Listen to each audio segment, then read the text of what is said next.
7h42 sur RMC, votre invité Jean-Jacques Bourdin, Emmanuel Barbe, délégué interministériel à la sécurité routière. Emmanuel Barbe, bonjour. Bonjour. Lorsque je regarde les chiffres de morts sur la route en 2015, nous constatons, enfin c'est vous qui l'avez constaté, que les conducteurs novices sont présents dans un accident mortel sur 5. Un conducteur novice, c'est un conducteur qui a son permis depuis très peu de temps, évidemment. Comment qualifiez-vous un conducteur novice ? Alors, c'est une définition juridique. C'est quelqu'un qui a le permis depuis moins de 2 ans ou moins de 3 ans, selon qu'il a fait ou non la conduite accompagnée. Un accident sur 5. C'est assez logique, puisque ce sont des conducteurs qui n'ont pas d'expérience. Mais est-ce que ça veut dire que la formation est insuffisante ? La formation que sanctionne le code de la route, c'est un permis d'aller sur la route, mais en aucun cas ça suffit à penser qu'on est un bon conducteur. Et j'ai envie de dire même qu'on devient plus dangereux au bout d'une année quand on commence à prendre confiance en soi. Et donc c'est tout l'objet de ces nouvelles questions, justement, c'est sa propre évaluation. Alors, nouvel examen du code de la route, la réforme qui entre en vigueur aujourd'hui. C'est la raison pour laquelle vous êtes là. Je regarde dans le concret. L'examen ne sera plus vraiment collectif. Je veux dire par là que jusque-là, les candidats devaient tous répondre à la même question. On est bien d'accord. Là, non. Chacun répondra à des questions qui seront différentes des questions posées à son voisin. C'est ça ? Alors ça, ce sera à compter du 1er juin, quand le code de l'épreuve sera externalisé, l'organisation de l'épreuve plus exactement. Ouais. Aujourd'hui, en revanche, nous avons les séries de questions qui seront encore collectives jusqu'à temps que... Jusqu'au 1er juin, alors. Voilà, jusqu'au 1er juin, ce sera encore des séries collectives. Donc encore un mois ? Encore un mois, et ensuite, ce sera sur des tablettes individuelles, et donc l'ordinateur ne donnera pas la même série à chacun. Donc dans un mois, lorsque nous passerons notre permis, nous aurons des tablettes individuelles. Nous répondrons sur des tablettes. C'est exactement ça. Ça va être progressif, puisque on confie l'organisation au privé, qu'il faudra y avoir une période de glissement vers ces organisateurs privés. Et l'État continuera à faire passer certains examens pour, par exemple, les personnes détenues ou des personnes qui présentent certains handicaps ou un besoin de traduction. Alors, qui va faire passer l'examen ? Eh bien, ça va un peu changer, puisque la gestion de l'examen est progressivement... Comment pourrais-je dire, externalisé, c'est cela ? C'est exactement ça. C'est une des suites des réformes voulues par Bernard Cazeneuve pour le permis de la route. C'est des réformes pour les jeunes et pour la sécurité routière.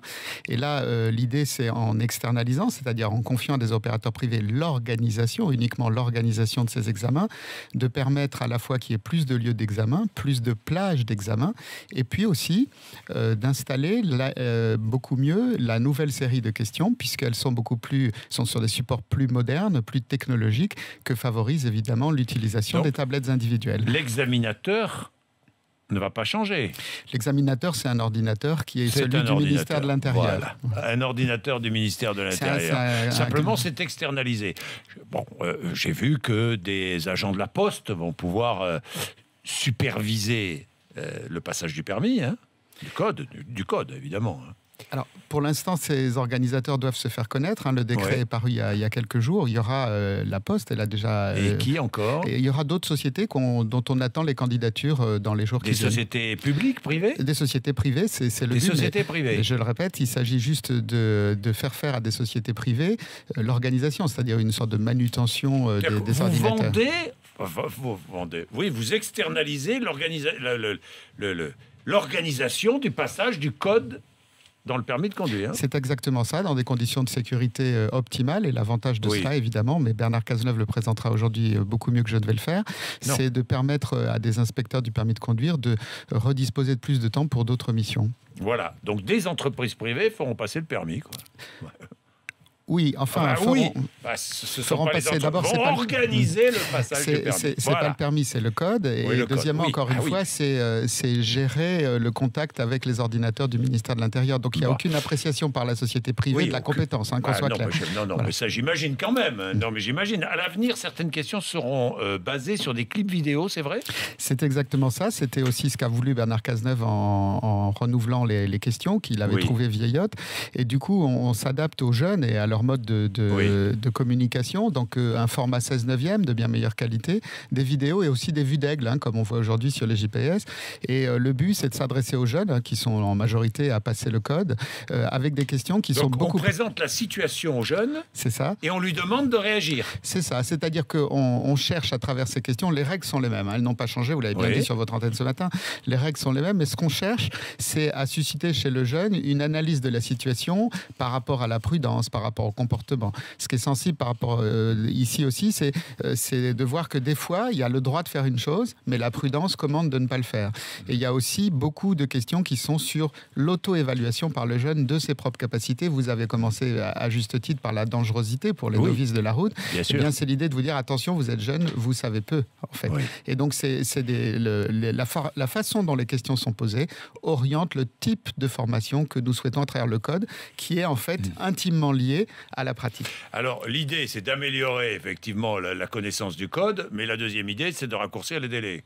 Ah, j'imagine, Emmanuel Barbe, parce que... Alors, raccourcir les délais, en l'occurrence ici, ce qu'il y aura d'intéressant quand on aura achevé l'externalisation, c'est qu'il sera plus facile de trouver un moment pour aller passer le code, plus près de chez soi aussi, puisqu'il y aura une meilleure capillarité sur le territoire. Oui, plus de centres d'examen. Voilà. Et puis, par ailleurs, en effet, comme les inspecteurs ne seront plus occupés à faire ces manœuvres techniques d'organisation du code, eh bien, il y aura plus de place pour faire passer va changer le prix le pratique.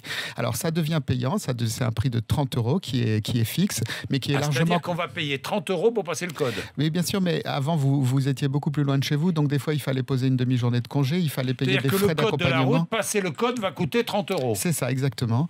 Mais encore une fois, c'est tout à fait compensé par le fait que comme les délais sont réduits, globalement, il faut considérer le permis de conduire sur son prix global. Et là, de ce point de vue-là, nos calculs montrent que ce sera très largement gagnant. J'ai deux questions à vous poser en marge du code de la route. Une députée socialiste dépose une proposition de loi. Pourquoi ? Elle veut défendre le droit de débrancher son smartphone professionnel en roulant. C'est-à-dire un commercial qui roule, qui reçoit un appel de son patron, de sa direction, eh bien, aura le droit, ou aurait le droit, si c'est voté, aurait le droit de ne pas répondre. Et donc de ne pas être ensuite sanctionné parce qu'il n'a pas répondu. Vous trouvez bien ? Vous trouvez ça bien ? Ce que je peux vous dire, c'est que nous avons à la sécurité routière des conventions avec des entreprises qui, en effet, donnent ce droit.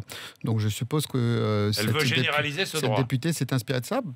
Personnellement, ça me semble pas illogique. Il est clair que conduire et téléphoner, c'est incompatible. Ça serait ça mon message. Même si vous avez un équipement qui est autorisé. Donc, après, c'est une appréciation politique. Évidemment, vous douterez que j'ai pas de commentaire à faire. Et puis, dernière chose, les aides à la conduite, parce que toutes les associations, j'entends, demandent l'interdiction totale de tous les systèmes d'aide à la conduite. D'aide à la conduite, c'est-à-dire du GPS, etc. Oui, GPS, pas que les GPS, le GPS et toutes les sociétés qui permettent de connaître les zones dangereuses. C'est certain que ces sociétés devraient s'interroger quand elles signalent en particulier des contrôles d'alcoolémie ou des barrages antiterroristes. Ça pose une question de son rôle social. Vous envisagez de les interdire ? On y réfléchit. Les interdire, c'est peut-être pas la bonne méthode, mais en tout cas de leur faire comprendre qu'il faut qu'elles collaborent avec nous. Sur les radars aussi ? Sur les radars, c'est différent puisque nous mettons des panneaux. Donc ça, on peut se poser la question. Mais en revanche, quand vous avez sur certaines applications tous les contrôles anti-alcoolémie autour d'une boîte de nuit qui sont signalés et que les jeunes peuvent le voir en sortant de boîte de nuit, je pense qu'il faut que ceux qui mettent en place ces dispositifs s'interrogent. Est-ce que socialement, ils ont fait bien ? Moi, je pense que non.